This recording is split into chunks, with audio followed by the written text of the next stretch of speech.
Hello, my name is Lola, and I'm going to react to the Berenstain Bears by Angry Video Game Nerd. This was recommended to me by Rondo of Blood X. Thank you for the recommendation. The Berenstain Bears. As a kid, I used to read the books. I even watched the animated TV show for a while. But yeah, never have I played the video game. Let's check it out. Maybe it's good. Maybe it's not. More than likely, it's probably not. But yeah, let's check it out. See what a nerd thinks about it. If you want to like, comment, subscribe my channel, you can. If you don't want to, that's fine too. Here we go. He's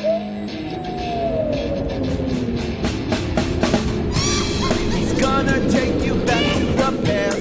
2006? Oh my god. Play the shitty games that suck ass. He'd rather have a buffalo. Take a diarrhea dump in his ear. He'd rather eat the rotten asshole of a roadkill skunk and down it with me. He's the angriest gamer you've ever heard. He's the angry Nintendo nerd. He's the angry Atari Sega nerd. He's the angry video game nerd.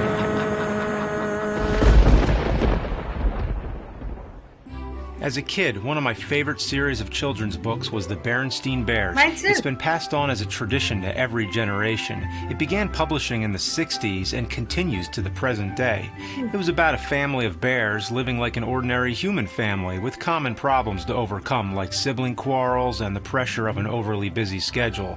Often it focuses on some kind of moral lesson like don't pollute, don't eat too much junk food, and don't watch too much TV. Other times it's just about a part of growing up, like going to school, going to the doctor, or getting fucking murdered by an evil bear with a chainsaw. Oh my god. Holy shit. This is Damn. the craziest book cover they ever did. They had their share of spooky stories, and it would be fun to read them, but I'm here to talk about the video games. Most people probably don't know there existed games based on the Berenstain Bears, and I gotta admit, neither did I, so my expectations are very low. They can't disappoint too much. Right? First, let's check out Extreme Sports on Game Boy Color. It's one of the clear cartridges, indicating that it's exclusive for the Game Boy Color, meaning it's not backwards compatible with the original Game Boy or the Super Game Boy Super Nintendo adapter. Well, it better be good then. The title screen looks like ass. The text is so sloppy I can hardly read it. I think they made a typo. So the concept is simple. Basically, it's a bunch of sporting events, like here's Brother Bear in a canoe, but it looks more like the Bullshit Man with a giant dirty Q-tip. Dirty because, well, you can imagine. There's also sledding, bike riding, and skateboarding. You race against the clock and try to pull off tricks without falling on your ass. The courses all play the same way, basically, and they go by quick. You could experience the whole game in less than 10 minutes. It's even more basic than Skate or Die. In fact, it makes Skate or Die look like one of the Tony Hawk games. This would have been alright if it was released on the NES in 1986, but it was released in 2000. Late 2000. The graphics, those bright, solid colors, they burn into your eyes. The sledding stage is so white, I bet if you stare at it long enough and then look away, you'll still see the game. There's no in-game music, and the sound effects are on par with Atari. 23 years of innovation gives us this. Yeah, you hear that? That's the distinct sound of bike tires grinding over a wooden bridge. Let's get the whole family involved. That's right, the whole bear family get in a line and hump each other as they spiral out of control down the slope. Well, after all, it is extreme sports. This has got to be crazy, right? Whoa! It's a bunch of bears spinning around on a raft. They're falling off the raft. It's pretty extreme here. No, if this qualified as extreme sports, I want to see the bears in a spaceship, shooting an atom bomb through a basketball net. I want to see them riding through a lava river with robot cobras and nuclear sharks, passing footballs to electric tornadoes. That's extreme sports. Yeah, this game's extreme, all right. Extremely shitty. Speaking of primitive, let's go backwards in time. You know they made a Berenstain Bears game on Atari 2600? It's pretty interesting because... Whoa, wait a minute. Berenstain? They totally fucked up the spelling. Anyway, what makes this game interesting is that it was made specifically for the Sound 1 or KidVid voice module, an audio cassette player that connects to the Atari. This is back when video game companies were aware of the sound capabilities of games, so they made all these weird add-ons to give the games the capability of audible speech. Kinda reminds me of that other one. You know, the Intellivision IntelliVoice voice synthesis module, which included only 5 compatible games. Only 5, including B-17 Bomber.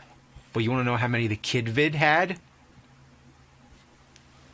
Wow. 2. There were only 2 fucking games made for this piece of shit. Smurfs The and Smurfs and Berenstain Bears. It was made by Coleco in 1983. It worked in a completely different way than the IntelliVoice. The obvious difference is that it used cassettes. It was a crafty way at getting high quality audio with voice and song to accompany your game, but it was more than just an audio player. It connected to the second controller port, acting somewhat like a controller. The cassette tape contained signals which interacted with the game. The notes keep falling on the ground. The glue that holds them can't be found. So come on, kids, and stick around. Each cartridge contained 3 different games. Each game had its own cassette. You choose whichever cassette you want to play, and that triggers the corresponding game. From that point on, the audio instructs you on what to do. When the colors don't match, don't never fear. Push the red button, they'll disappear. After you complete the task, like making the Smurf piss in the cup, the game sends a signal back to the cassette player to advance the tape. Way to go, congratulations. May this be one of many standing ovations. To be honest, it actually works. Meaning it does what it's supposed to do. I wonder if anything would happen if you put a fucking Slayer tape in there. Jesus. Now, getting back to Berenstain Bears. The gameplay is as simple as you can get. No matter which of the 3 cassettes you use, it's basically the same thing. You're trying to catch the correct numbers or letters out of a tree. There's the big number hunt, the great letter roundup, and the spooky spelling bee. And after all, it is Halloween. The bear went out on a spooky night. He prayed for the moon to give him light. It sure looks like a spooky night, doesn't it? The grass is green, the trees are lively. It's the same graphics as the other 2 games. How is this supposed to be spooky? Not even the words are spooky, like mom, dad, ball, dog. Half of them are numbers. 9, spell 9.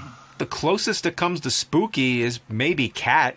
The first word is cat. Meow. Spell cat. But you gotta love the quasi-Boris Karloff impressions. Is it sound as it pussyfoots around? Bela Lugosi. The next word to spell is number 4. And Peter Lorre. You can hit it, bounce it, bunt it, punch it, kick it around. Ball, spell ball. Speaking of balls, this game sucks. Balls. Well, yeah. here's another one on Sega Genesis. The hang the fuck on. That can't be the correct spelling. I know for a fact it was Berenstain with an E, not an A.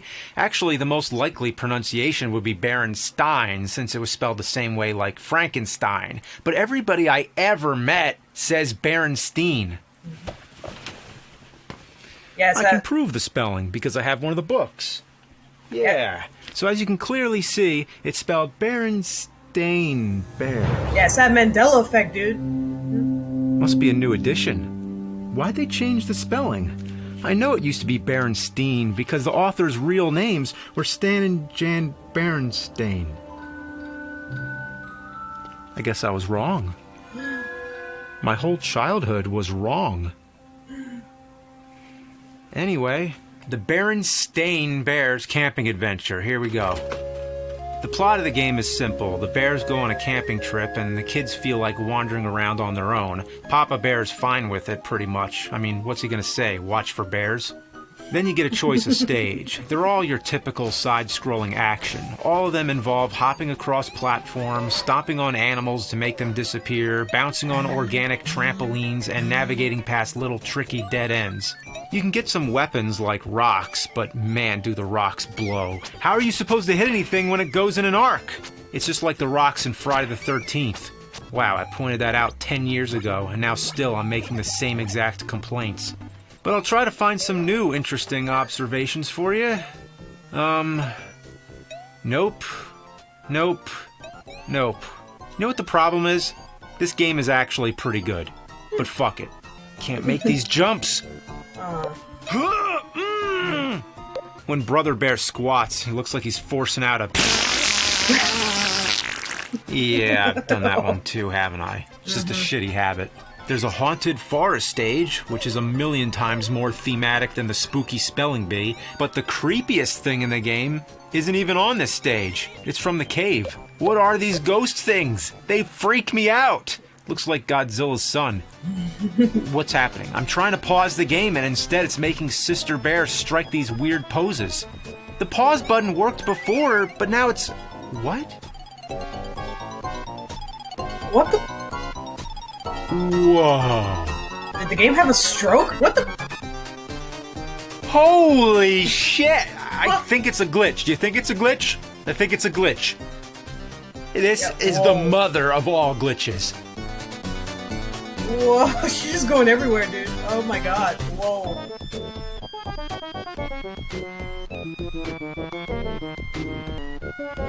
Is that you, nerd? I'm me, I'm you. What's going on? It's just a glitch. Oh, okay, it's just a glitch. That explains it. Oh, you must not be as familiar with this as I am. See, I'm from a different timeline, and where I'm from, I've seen this happen before. When a game glitches this bad, it causes a glitch in the Matrix. The Matrix? When reality is disrupted like this, two separate timelines converge. I'm from a different reality, and by the looks of it, a different point in time also. It's October 2006. 10 years ago? So you're from the past. Yeah, but not the same past, an alternate past. Right now I'm playing Friday the 13th. Yeah, my first Halloween episode. But it's different. In this timeline, Jason killed me. Don't kill me. Kill me. Kill me.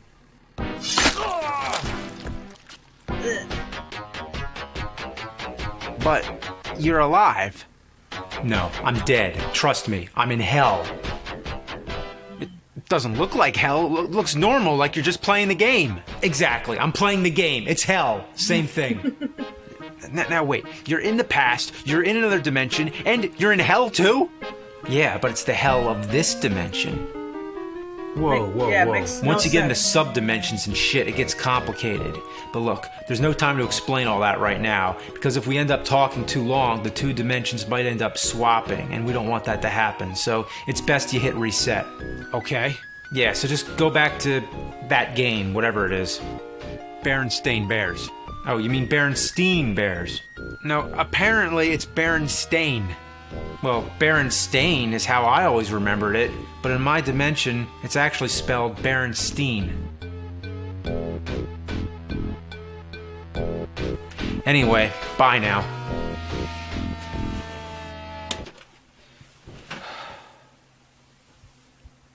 No. That's impossible. That didn't happen.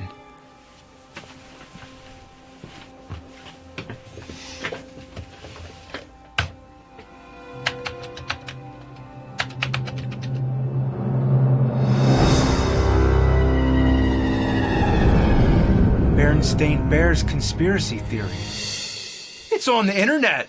That means it must be real.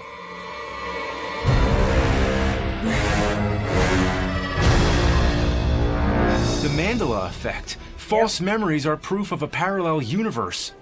Some people think it had to do with time travelers setting off the butterfly effect, but no matter what the theory, everybody remembers Berenstain. I'm not alone. Faulty memory is one thing, but how could so many people be wrong? I know it was Berenstain. I saw what I saw. And the only way to prove it is with my own childhood books.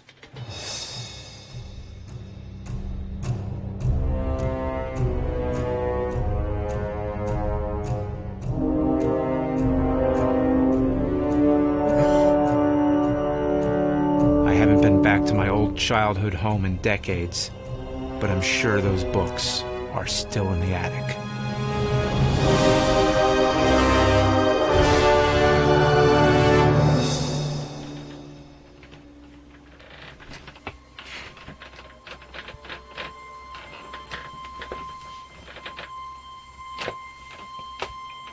Yeah, it looks spooky.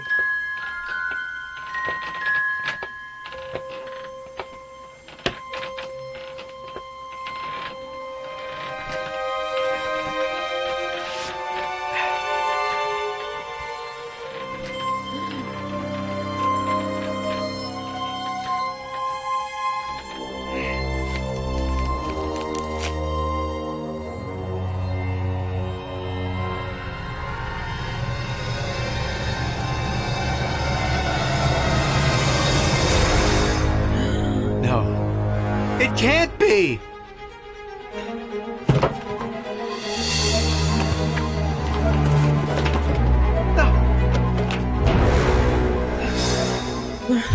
These are the same books? I remember the torn page, the mustard mark, the shit stain. These are my old books, but it was spelled Steen! It was spelled Berenstain!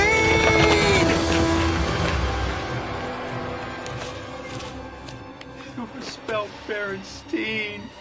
It was spelled Berenstain.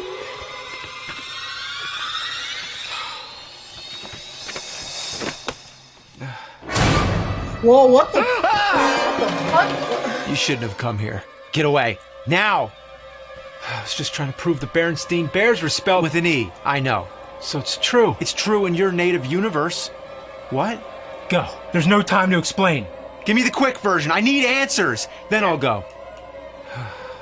There exist many universes with infinite little minor differences. The universe you come from, it was spelled Steen. At some point between your childhood and now, you and a lot of other people unknowingly crossed over into this universe where it is spelled Stain. That's only one example of many other things that people blame on bad memory. So these aren't my childhood books. They are, but they're your childhood books from this universe. The ones you remember are still in the other universe. So I can't get to them. No. These undetected interdimensional crossovers happen all the time. Nobody can truly go back to their childhoods. It's all different now. Like Ninja Turtles on NES. Admit it. You liked that game as a kid. It wasn't until you grew up, you changed your mind and thought it was shit. Did you ever think maybe it was good? You didn't change. The game changed to shit. My God. Like where I come from, Double Dragon 1 and 2 sucked. 3 was the good one. No way. Yeah, only thing it had that weird typo. Billy and Jimmy? How'd they make a mistake like this? Billy isn't even a real name. We all know it's Bimmy and Jimmy. No fucking way. Well, how about those bears? Are you from the Steen or Stain universe? Neither. Now I've told you everything. You need to go. One last thing. Why are you here?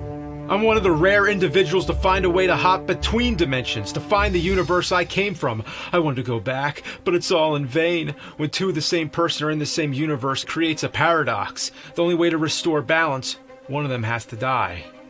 I killed you. What the what? Holy shit. Yeah, what? And I killed you again. And again. And again. But I'm done running. I'm here to be sacrificed. Sacrificed by who? The ones who will restore balance if I don't myself. They're coming for me. Get out of here. Save yourself. Yep, the Berenstain Bears. Oh god. In my universe, it's not Berenstain or Berenstain. It's Bloodstain. What?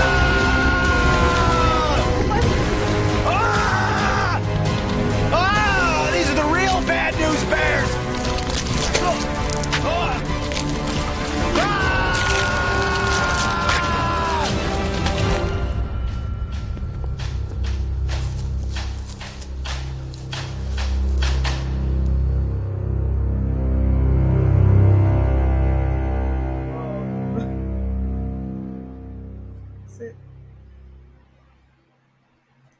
Well, I guess we got a sneak peek. That was a sneak peek of Winnie the Pooh, Blood and Honey.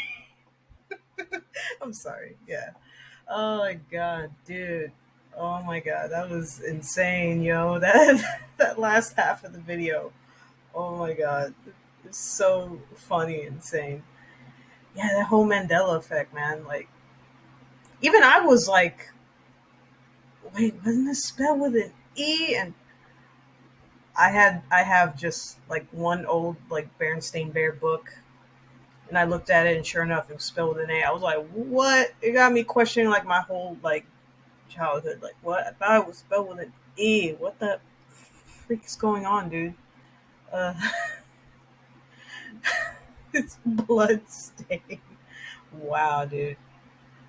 So in his timeline, they're cannibal, hungry, flesh-eating bears or something. Like, what? Oh my god, this was a great episode. It's insane, yo. Oh my god, I did not expect that last part of the video. Oh my god, it's funny. Yeah, I love that he threw in the whole Mandela effect. You know, people were questioning like, man, what the hell's going on, and coming up with all kinds of theories about like, oh, the Matrix glitch. It's a glitch in the Matrix, guys, like or something like that. Anyway, yeah, that's it. That's my reaction to Berenstain Bears by Angry Video Game Nerd. Everyone, take care of yourselves and each other, and I'll see you in the next one. Bye.